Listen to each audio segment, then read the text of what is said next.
Wika Education Solutions.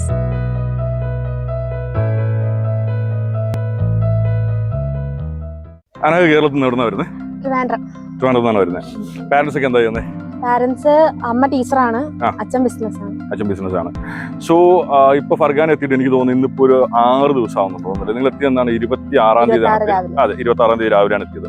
പിന്നെ ഏകദേശം ഒരു 6 ദിവസം ആവുന്നുണ്ട് ഫർഗാൻ എത്തിയതിന് ശേഷം. ഫസ്റ്റ് ഓഫ് ഓൾ ഞാൻ ചോദിക്കുന്നതെന്ന് പറഞ്ഞു കഴിഞ്ഞാൽ, നമ്മുടെ ഒരു ഫർഗാൻ എന്ന് പറഞ്ഞ സിറ്റി അല്ലെങ്കിൽ ആ ഒരു ഉസ്ബെക്കിസ്ഥാൻ എന്ന് പറഞ്ഞ കൺട്രിയെ കുറിച്ചുള്ള അഭിപ്രായം എന്താണ്? ഇവിടുത്തെ ആൾക്കാർ നല്ല ഫ്രണ്ട്ലി ആണോ? ഭയങ്കര ഫ്രണ്ട്ലിയാണ്. നമ്മളിപ്പോ പുറത്ത് കടകളിലൊക്കെ പോയിട്ടുണ്ടായിരുന്നു. ഭയങ്കരമായിട്ട് ഇന്ത്യക്കാരെന്ന് പറയുമ്പോൾ തന്നെ ഭയങ്കര കാര്യമാണ് അവർക്ക്.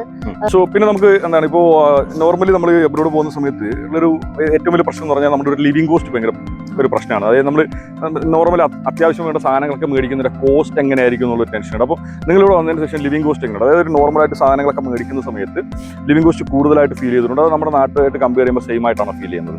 സെയിം ആണ്. ചില സാഹചര്യങ്ങളിൽ അതിൽ കുറവാണ്. കുറച്ച് സാധനങ്ങളൊക്കെ മേടിക്കാനായിട്ട് അതിലും കുറവാണ്. പിന്നെ ഇന്ത്യയോട് കമ്പയർ ചെയ്യാൻ പറ്റുന്ന അഫോർഡബിൾ ആയിട്ടുള്ളതാണ്. ഓക്കെ. പിന്നെ നിങ്ങളിപ്പോൾ കറന്റ് എന്താണ് നമ്മുടെ മെയിൻ ക്യാമ്പസ് നിങ്ങൾ ഓൾറെഡി വിസിറ്റ് ചെയ്തു. ഇത് 2ാമത്തെ ദിവസമാണ് നിങ്ങൾ വരുന്നത്. ഓക്കെ.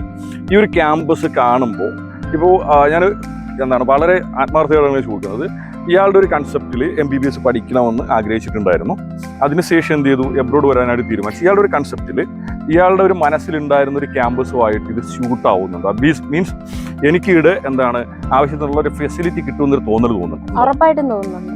ഓക്കെ. അതിന്റെ റീസൺ എന്താണ്? ഈ ഒരു ക്യാമ്പസ് കാണുമ്പോൾ എന്താണ് തോന്നുന്നൊരു അഭിപ്രായം എന്താണ്? ഭയങ്കര കാമായിട്ട് ഒരു കുട്ടിക്ക് പഠിക്കാൻ ആവശ്യമായിട്ടുള്ള എല്ലാ കാര്യങ്ങളും പ്രൊവൈഡ് ചെയ്യുന്ന രീതിയിലുള്ള ഒരു ക്യാമ്പസ്. ഓക്കെ. പിന്നെ വീട്ടുകാരായിട്ടൊക്കെ പിന്നെ സംസാരിച്ചു. വീട്ടുകാരായിട്ട് ക്യാമ്പസിന്റെ എക്സ്പീരിയൻസും കാര്യങ്ങളൊക്കെ ഷെയർ ചെയ്തിട്ടുണ്ടായിരുന്നു. അപ്പം ക്യാമ്പസിന്റെ എക്സ്പീരിയൻസ് ഒക്കെ അവരായിട്ട് ഷെയർ ചെയ്ത സമയത്ത് പിന്നെ എങ്ങനെയുണ്ട്? അവർ സന്തോഷത്തിലാണോ?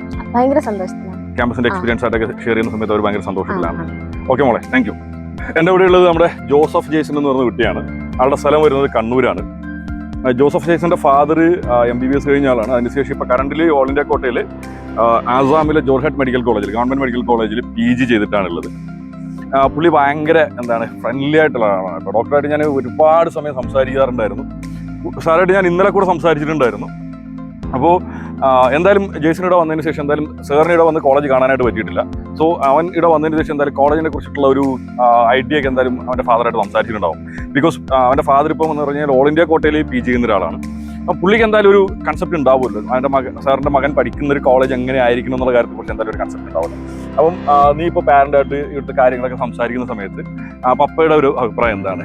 ഇവിടെ വരുന്നതിന് മുമ്പ് ചെറിയൊരു ടെൻഷൻ ഉണ്ടായിരുന്നു. ഇവിടെ വന്നു കഴിയുമ്പോൾ എങ്ങനെയായിരിക്കും കോളേജ്, ഹോസ്റ്റലൊക്കെ എങ്ങനെയായിരിക്കും. പക്ഷേ ഇവിടെ വന്നു കഴിയുമ്പം എല്ലാം പെർഫെക്റ്റ് ആയിരുന്നു, ഓക്കെ ആയിരുന്നു.